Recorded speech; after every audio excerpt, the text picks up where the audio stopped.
recording. Okay.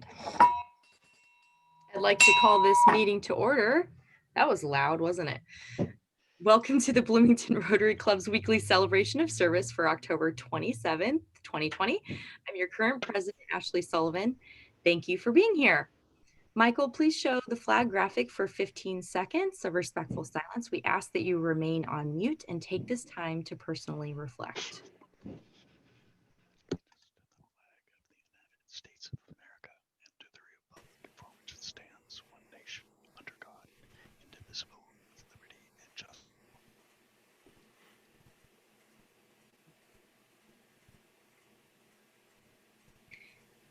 Thank you. Now I'd like to introduce Tim Jessen, who will be offering our reflection today. Thank you, everyone. I'm glad for the chance to do a reflection once in a while and that we can now sign up for them. I could have chosen next week, Election Day, but I thought, nope, whatever I might say that day would be misunderstood by some. But this week is Halloween, though some sources thought it would be the perfect time, a second full moon in this month and on the weekend to boot. That won't happen. I'm not sure Rotary observed Halloween very much, except perhaps on the rare years when it fell on a Tuesday and some of you were costumed for work. So I decided on another track, though related to Halloween. If you grew up as a good Lutheran like Charlotte Zitlow, you already know all of this stuff. But there might be an outlier that doesn't know. It was on Halloween in 1517, now 503 years ago, that Martin nailed his 95 Theses to the church door in Wittenberg, beginning the Protestant Reformation, and that was related to Halloween. It's better known as Hallowed Eve, hallowed used in the same sense as in the Our Father. It was to be a holy eve, because it was the eve of All Saints' Day. How it got from hallowed to pranks and tricks, I will not say, but I do know its connection to the dead, skeletons, haunted houses, and spooky things like that. The next day was to honor the great people who have gone before us, and at least 2 churches in town are going to use the occasion to gather for the first time since the pandemic, socially distanced and with caution, of course. Now, Natalie is one of our living saints, and I asked her for Rotarians who had died recently that we could remember today. These are the names she gave me: Jerry Ellenwood, Keith Miser, Jeffrey Schaus, and the inimitable Wayne Martin, and I added the name of the wife of a Rotarian, Shirley St. John. Thinking of Wayne, he died 2 years ago this very month. His last time at Rotary was at St. Mark's Church, which seemed fitting since that was his church. The last big project in life for him was jail bingo, where he took permissible gifts to the jail for the inmates there and also played bingo with them. We're hearing very soon from a present-day saint who battles with all her character and values in this difficult time. Hats off to her. But right now, think of some Rotarian or a good friend that you have lost that you still want to remember. On this awkward Halloween, leading to a fateful election day, we can all do well by remembering the saints that have traveled among us. Amen. Very nice, Tim. Thank you so much, Tim. Beautiful reflection. And now I would like to introduce our guests. We have Mary Morgan joining us from the Bloomington Chamber of Commerce and United Way board member. Welcome, Mary. And we also have L.A. Williams joining us, faculty member with Ivy Tech. Welcome, L.A. Do we have anyone else joining us that I have missed?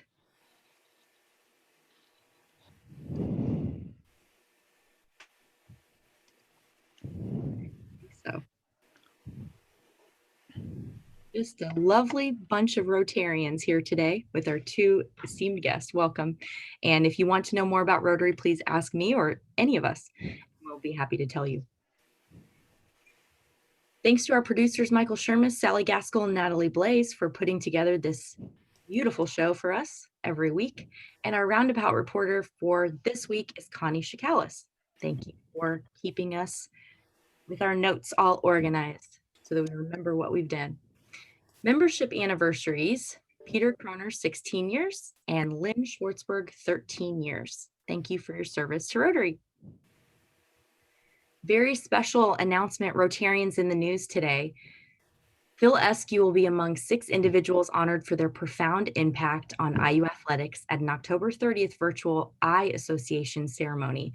The Eye Association finds support in many people, including those who did not participate in intercollegiate sports at IU. Honorary membership is given to inspirational individuals who show commitment and dedication to IU, the IU Eye Association, and the IU athletics program. Honorary members are chosen by the Eye Association's board of directors.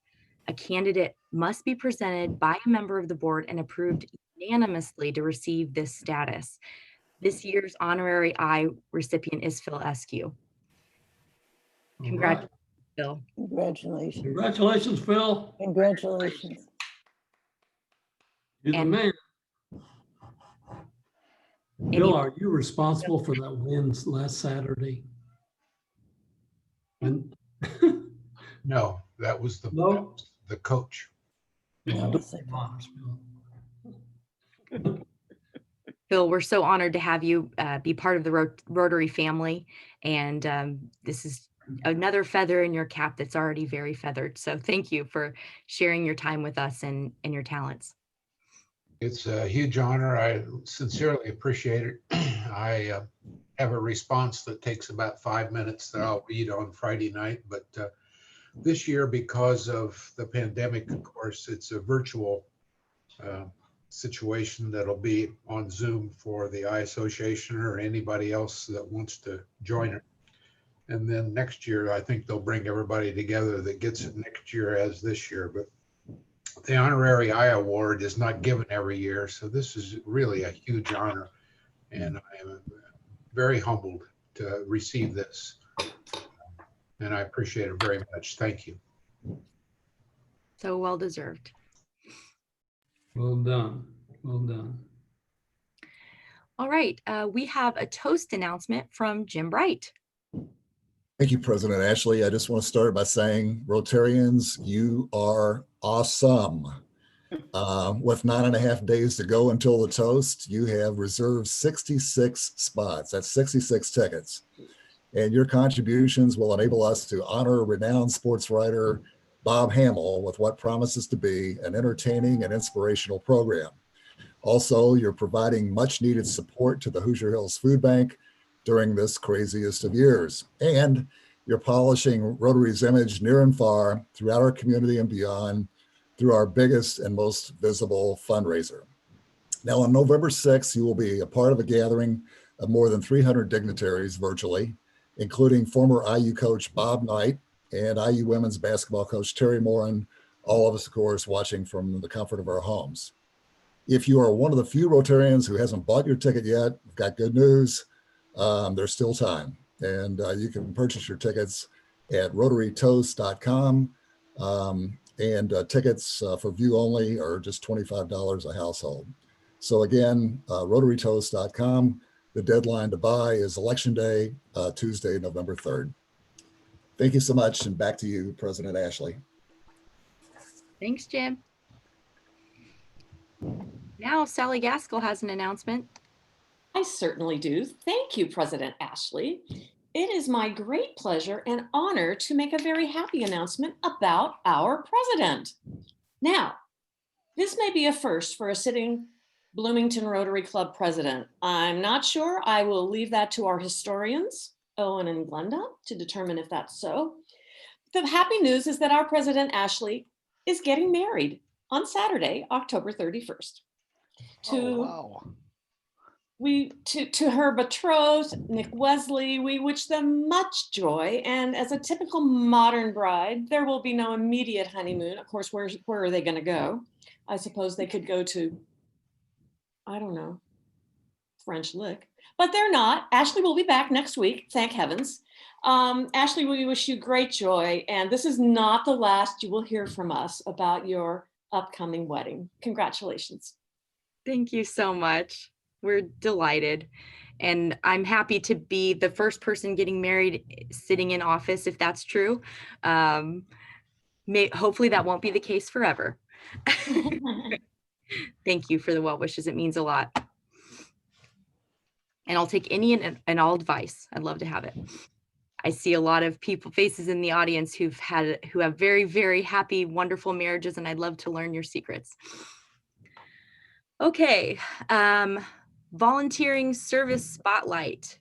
Huge shout out to Sarah Laughlin, Susie Graham, Sally Gaskell, Marilyn Wood, Owen Johnson, Alon Barker, Art Omick, Lance Eberly, and photographer Jim Wright for coming out Saturday on World Polio Day to help us clean up our adopted road. We had a lot of fun. We collectively gathered 1 bag of trash.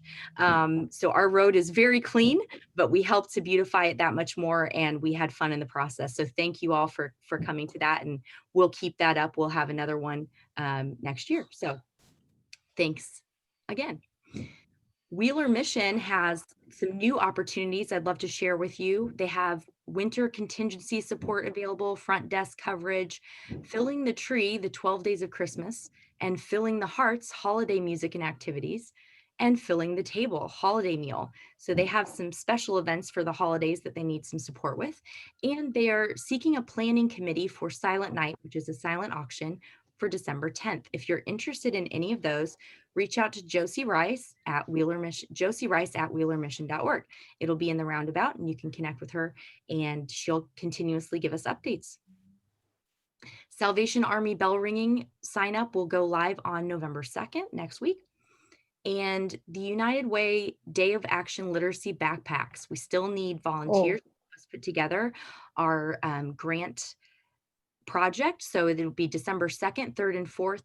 Sign up for a slot. We have 600 backpacks to put together, so we need a lot of help, but I think we can get it done.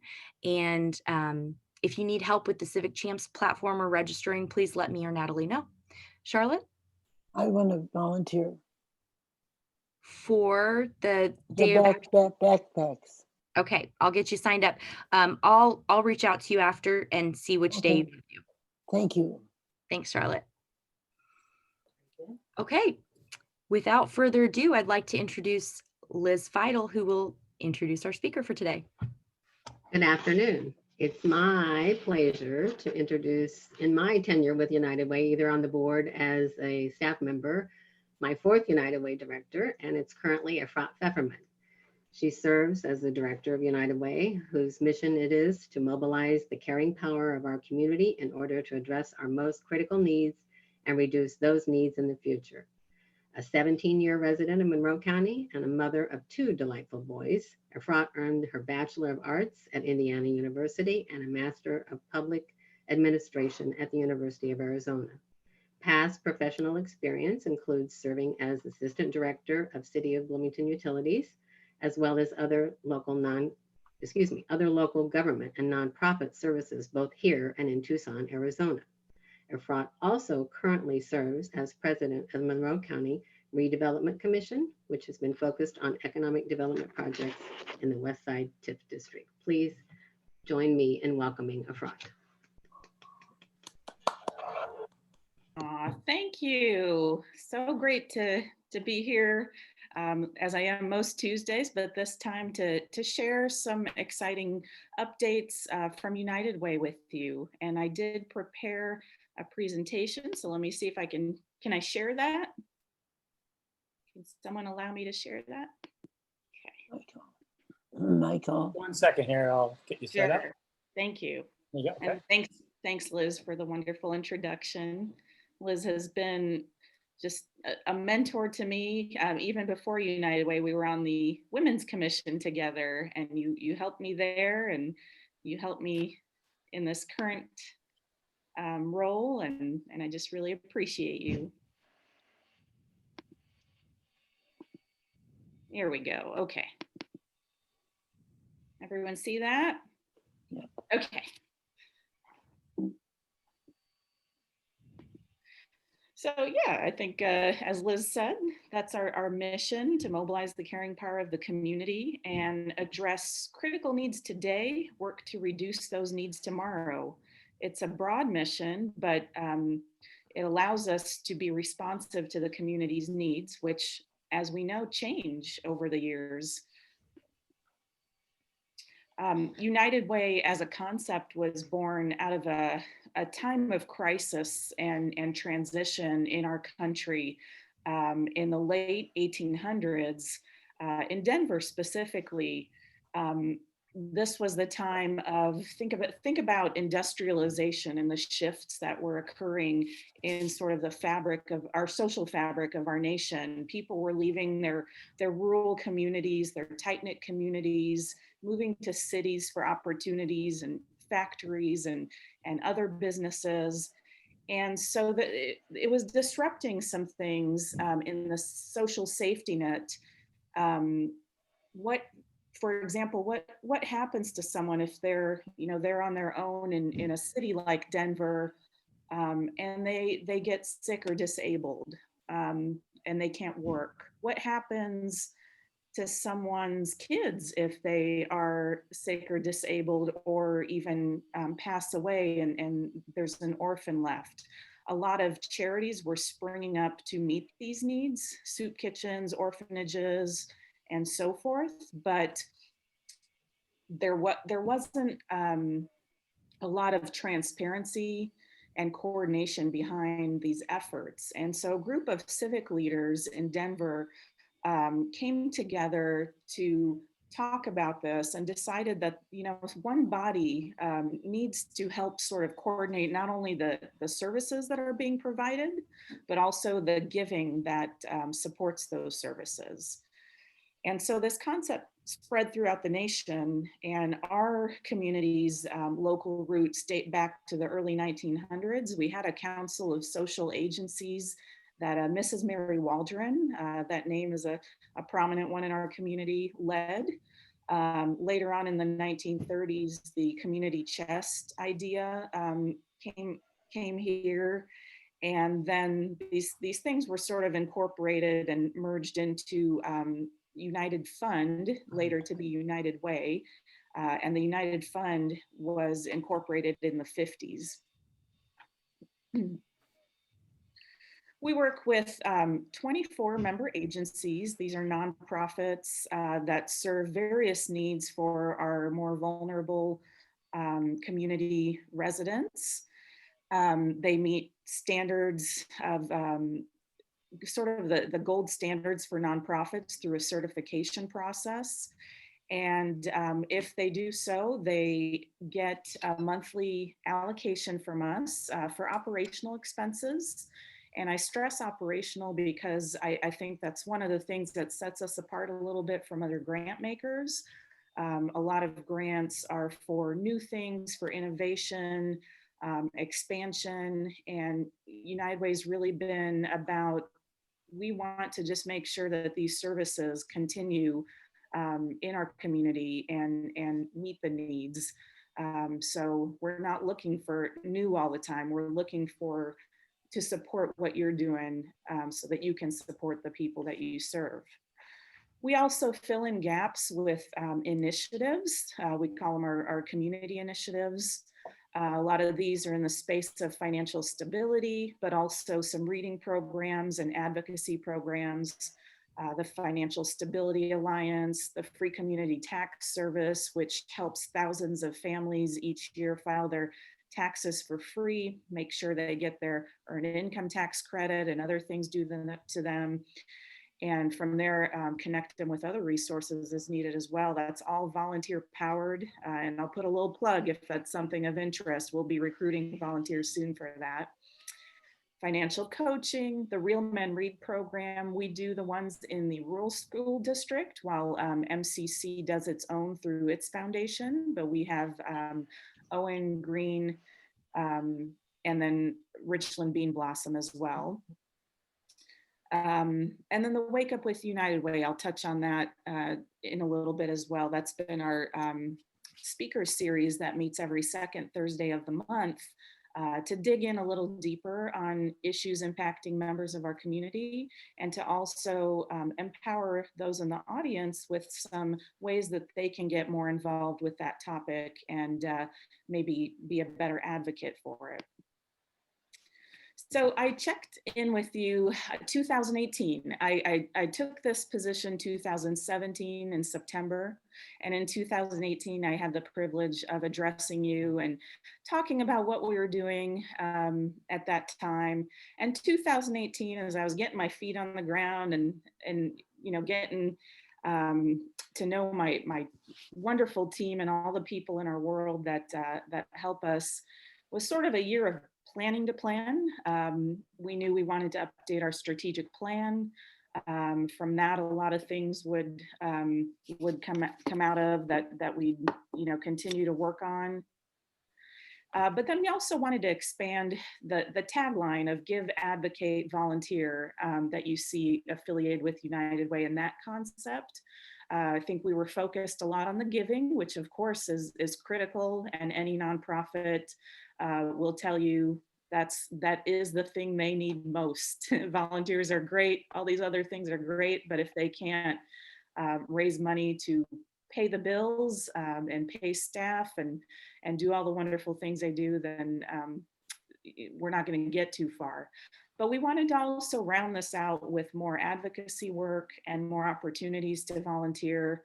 So that's where the days of action, promoting more of those in support of our agencies and our community developed there, as well as the Wake Up series I just mentioned under advocacy. So that was 2018. And in 2019, we started on a strategic planning process. We engaged charitable advisors out of Indianapolis to help us with this. We gather a lot of feedback from the community via surveys and focus groups and one-on-one interviews, as well as updating a needs analysis and looking at some other ones that had been done in the community. And we also updated a strategic map that I'll touch on in just a minute a little more. The strategic map is what will actually guide our investments and partnerships. As I mentioned, we expanded our work in Owen and Greene counties. And 2019, we also had to respond to a couple of things that were impacting households in our community. In January 2019, you may remember that the government shutdown. It impacted some furloughed employees in our region, but it also had an impact on SNAP benefits. You might know that otherwise as food stamps, and just in the way that the federal government gets money to the states, that was all disrupted. And so people's SNAP benefits were disrupted for a couple of months. And so we did receive some grants from United Way Worldwide for people impacted by that. In June, 4 tornadoes ravaged parts of our 3 counties.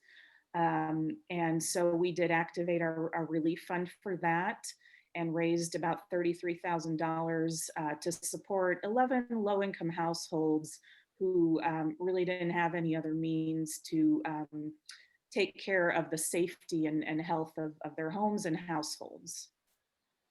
So that was 2019. And the strategic plan that we developed and our board approved is summarized here. It's got a lot more detail at the version that we have and metrics to everything.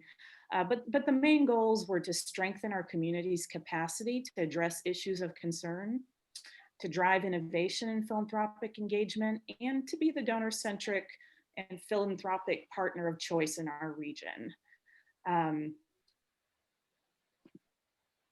The strategic map kind of goes back to this first goal of strengthening the community's capacity to address issues of concern.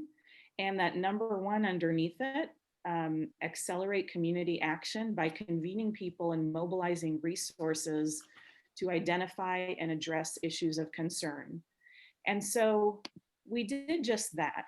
We as I mentioned, there was a needs analysis update. There was a lot of work done by our committees and our board to really understand what the top issues are in our community and what solutions might be. And you know, I think at the time we were seeing things like homelessness on the rise, mental health challenges, economic instability for families, substance use, of course.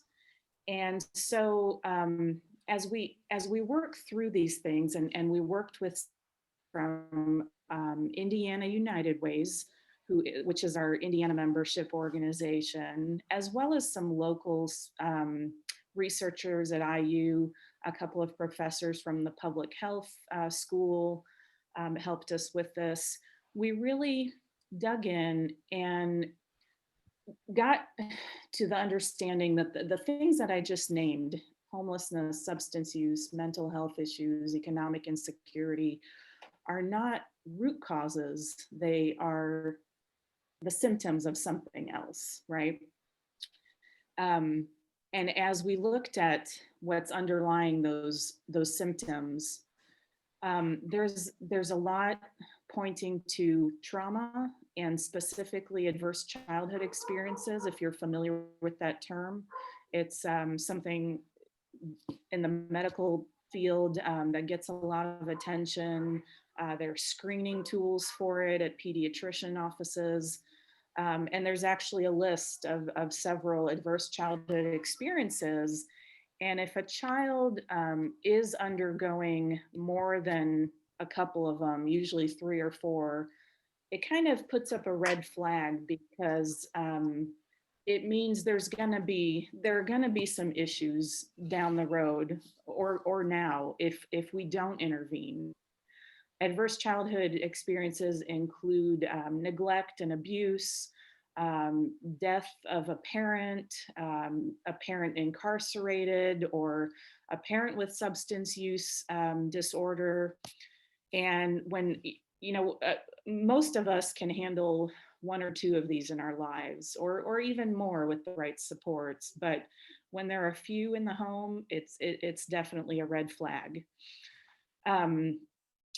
So that became our top priority in the plan we were developing. And I'm saying we were developing because, as you'll see soon, 2020 is a year of pivoting, right? And then along with that, another sort of root factor to address and promoting those things. And then, of course, securing our safety net services, which is a constant for United Way. So we were on the road to transitioning to this focus area. And underneath it were, you know, examples of different things we might fund or initiate or partner on. Our board had approved this. I think it was in late 2019. And then the next step was going to be, you know, operationalizing it. I picked this little section out of that strategic map because I thought it really summarized what I was just talking about, that you know, the challenges confronting our community, they're intertwined, they're complex, they're often cyclical and perpetuated between generations. And while there are many pressing problems we could address, we believe that we must first focus on diminishing social isolation, mitigating trauma, and building social capital for people. These are the primary factors that prevent our community from realizing its full potential. And the effects of these factors manifest in the daily lives of our neighbors as habitual and underemployment, poverty and economic instability, unhealthy child caregiver attachments, housing insecurity, poor health, addictions, poor coping mechanism, and chronic reliance on social services. However, we don't approach our work from a deficits model. We don't believe our neighbors need to be fixed. Rather, we favor collaboration with individuals and the community in order to address these issues.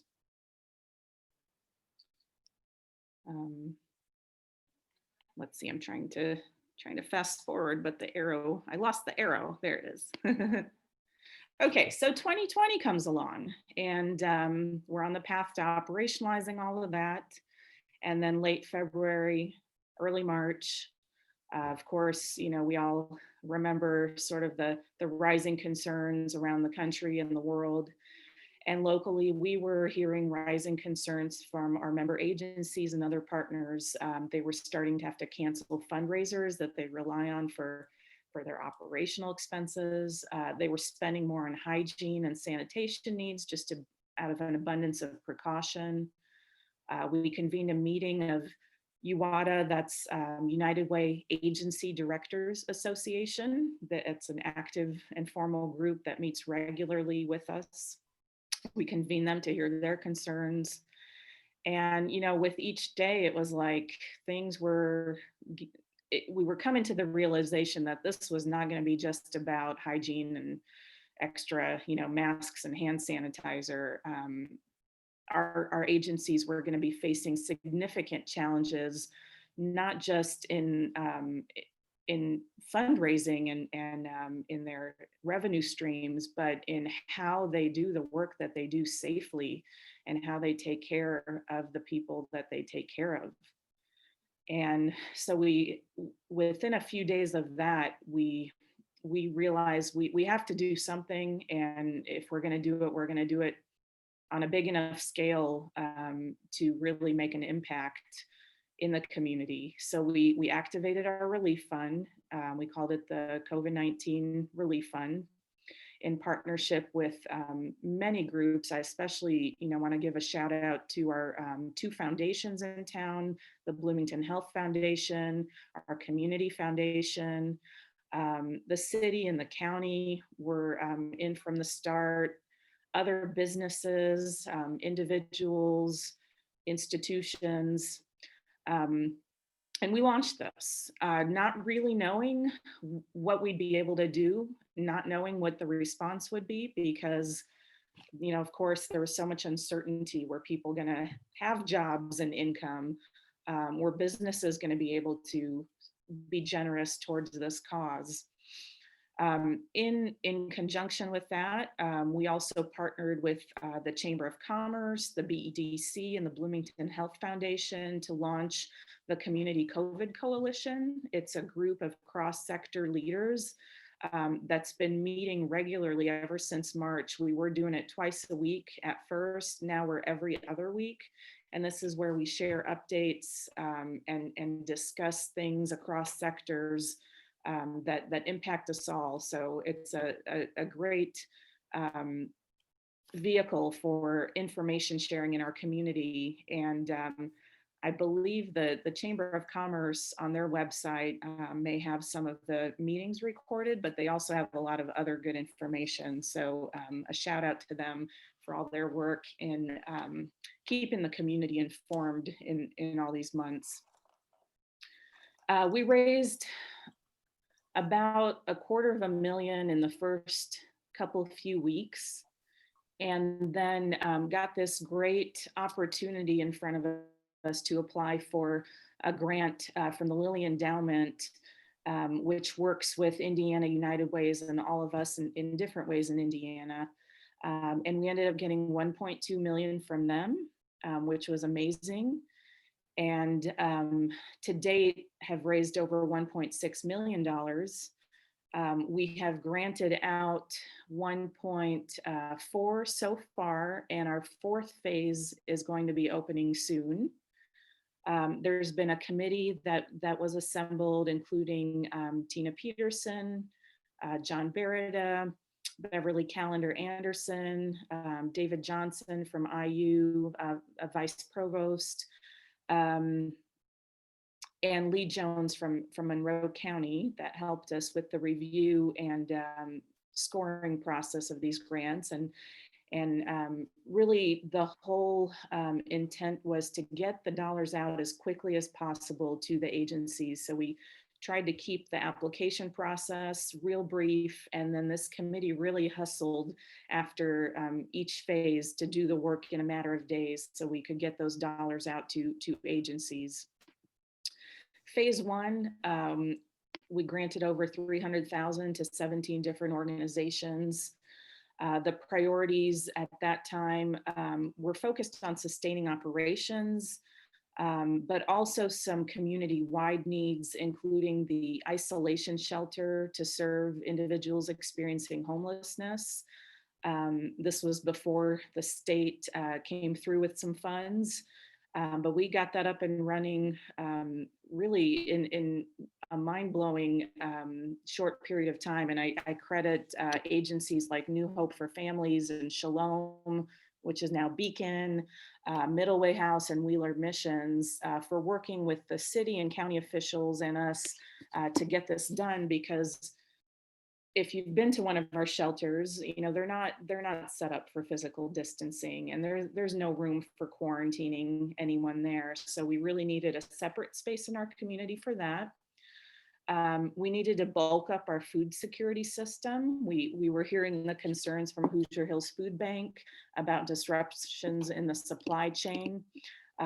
Julia Alonso has been a wonderful leader there. I'm so glad that the Toast is going to help support that organization, because they have just been on top of it, and they've been fighting for what they need to sustain their work, not only sustain, but increase their work.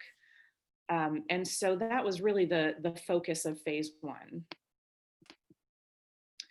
Phase two, we had some funds to give to our rural counties, our neighboring counties, once we got that Lilly grant.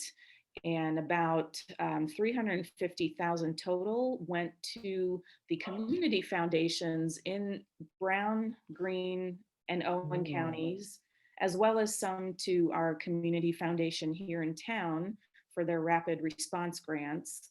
But that was the way of doing this most efficiently in the surrounding counties. Those community foundations are on the ground. They know the needs. The needs are all different.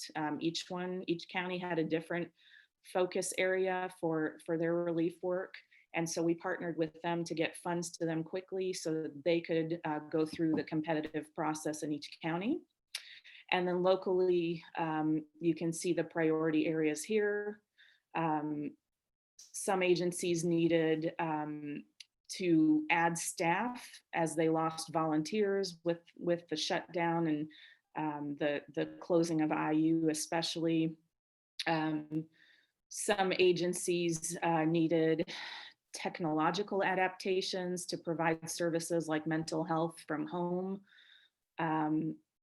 Food security continued to be a priority, shelter and housing, health and safety, but also by this phase, we were looking in the community to see what we could do to help essential workers with childcare, as everything else, all their other options were off the table. So we had some funds in here for that. Phase three continued to support the safety net needs, but this is where we started to transition towards the longer term. And we talked a lot about, we don't want to go back to normal.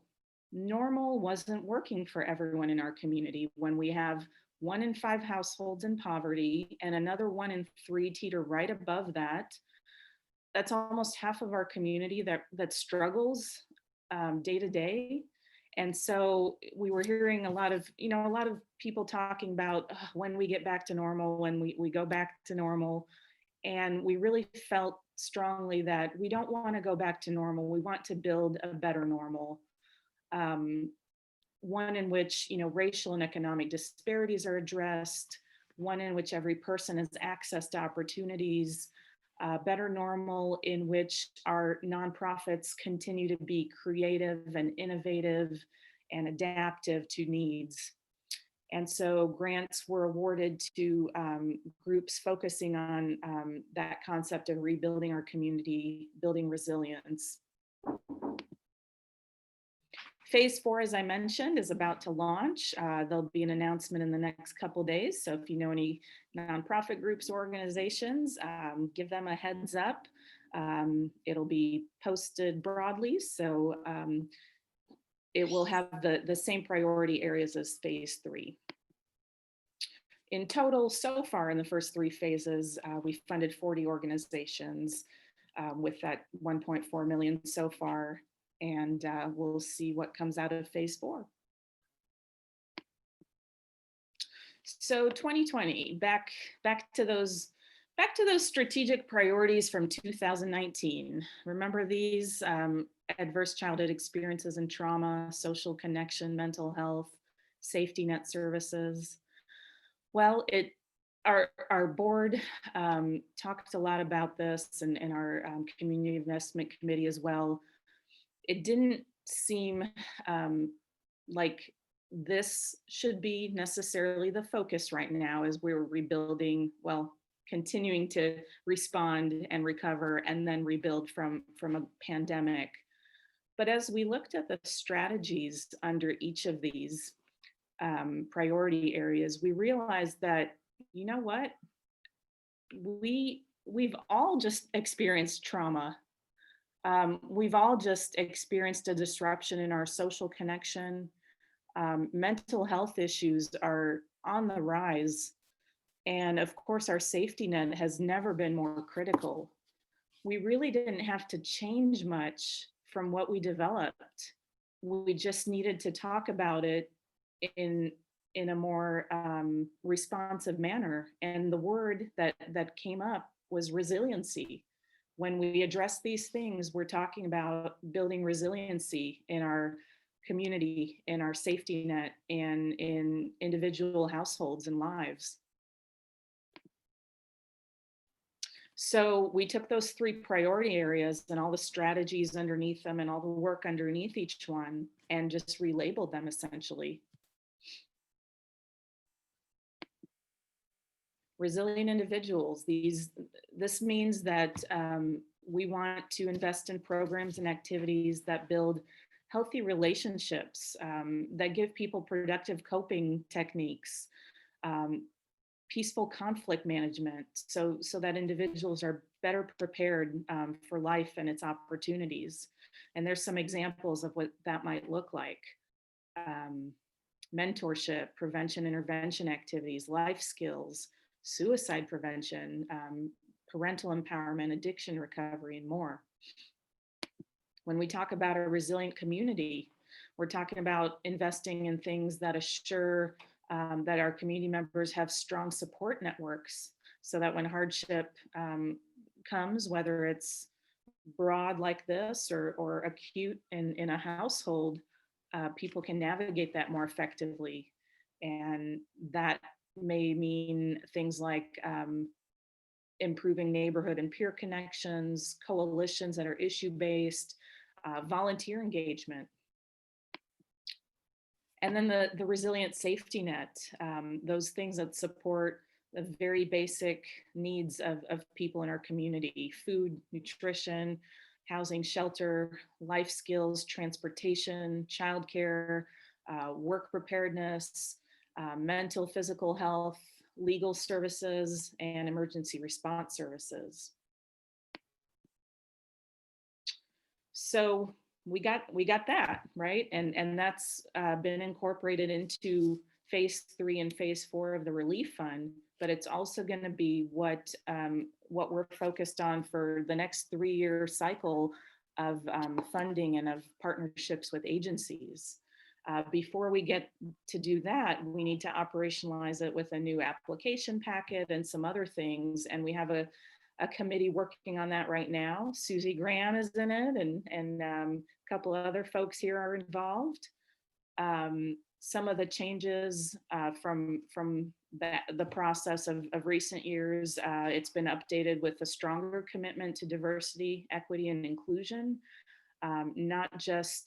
This is not just something we're doing internally at United Way, but when we make investments, we want to make sure that the partner, is looking through these lenses of equity and inclusion, is culturally responsive to whoever they're serving, is intentional about building their comprehension of these things internally and externally, and that they're listening to the people that they serve, and then using that feedback to improve their programs.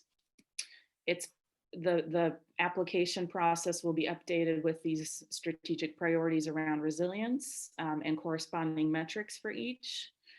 And it's also going to be streamlined. This was one of the things that came up in the strategic plan. We want to reduce the burden on agencies while still maintaining the integrity of these partnerships and the trust that donors put into United Way. And we've been using the same tools for about 14 years. They work, but there's always room for improvement and room to streamline some things. So that's part of the process as well. And then this will be implemented in 2021. And this is my last slide here before I take questions if there are any. But this is our tagline for this year's annual fundraising drive. Back to that idea of a better normal. Can we imagine a better normal for people? One in which every person experiencing homelessness in our community has safe shelter when they need it. One in which every family has food, nutritious food when they need it, and maybe a neighbor or a stranger is delivering that food to them. One in which every child has a mentor in their corner. One in which someone needing mental health support might be able to access it from home because they have the necessary technology and they have affordable mental health services available in our community. And one in which a better normal in which our community comes together in full force to respond to issues and needs that arise every time. So can we reimagine a better normal? And I know you all can because you're Rotarians, and I know our community can. It's daunting work ahead, but I have no doubt that together we can continue to build on the momentum of recent months and transition this to the longer term picture where we have a better normal for our entire community. Thank you so much for the opportunity to share those things with you. And I'm happy to take any questions or comments. Thank you so much, Efra. This is Martha Wales. When did Owen and Greene County become part of the Monroe County United Way? And do you have a desire from other counties, let's say Brown County, to join in with ours? That's a great question. So in the United Way world, I think initially years back, every county had one. And then over time, some of them maybe didn't thrive, especially in rural areas and rural counties. And that's what happened in Owen and Greene.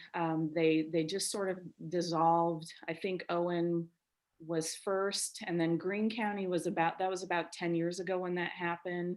And so it wasn't a merger, but once they were dissolved, United Way Worldwide looks at those zip codes and then might look to a neighboring one and ask if we want to take that zip code, that territory in. And that's what happened with Owen and Greene. So we actually do have a sliver of Brown County. It's the western sliver. And I leave that off because there's like maybe 50 houses there. And to say Brown County, misrepresents what we do out there. The rest of Brown County is technically covered by the United Way of Bartholomew County. Yeah. Okay, I have a related question. The community foundations. Lily decided every county should have a community foundation, which seemed to me a stretch that not every community could support a structure for a community foundation. So do you see that the community foundations also are mergeable? I think I lost you there for a second. The community foundations. Yes. Is it possible that they can be merged? Or is there any value to be had from that to consolidate? Because you understand that Lily made it by county, and it seemed to me that was a lot of infrastructure for the communities to absorb. Yeah, and honestly, I don't know that I can really speak to that world. It is set up differently than ours, where we have the one large organization that's now worldwide that we're members of. So it's a different structure, and I think in United Way, there's that body that's able to better coordinate and better, assess these sort of things. Right. So yeah, I'd hesitate to speak to that, but I will say that I mean, our community foundation here in Monroe County is amazing. It's terrific, and that was founded, by Many- United, yeah. basically. Yeah, and many of you have been part of that. We work well together. We complement each other in our work. In Owen and in Green and in Brown, I think because the United Ways there didn't thrive, those are the organizations that are the primary ones for coordinating some things. But yeah, might be a better question for Megan. Yeah, Megan or Tina. Yeah. Well, let's pause. Wonderful work. Thank I'm you. sorry. There's a lot coming from a former executive director of United Way, Charlotte. Yeah. And you've been a mentor and inspiration to me all these years as well. Thank you. Thank you. Well, you're doing a great job. I'm very proud of you. Thank you. Well, we couldn't do it without all of you, and whether it's volunteering or giving to us or to one of our partners or being advocates out there, it really does take the entire community, and this group knows that better than most others. Thank you so much, Efrat. Will you have a few minutes to stay after to answer any additional questions? Absolutely. Okay, great. As you know, in honor of your presentation today, we'll be giving a donation to the Amethyst House. That's one of our member agencies. That's fantastic. Sally, would you tell us about next week's program? Yes, please join us next week on Election Day for our own Judy Demuth, Superintendent of MCCSC, who's going to be talking about the MCCSC Pandemic Navigation, a look to the future. Thank you. Should be exciting. Michael, could you share our four-way test graphic? We'll say this together. Of the things we think, say, and do, first, is it the truth? Is it the truth? Second, is it fair Fair to all concerned. Third, will it build Goodwill and better friendship. Fourth, will it be beneficial to all concerned. And fifth, is it fun? Thank you all for being here today. Now we'll open it up for any additional questions you have.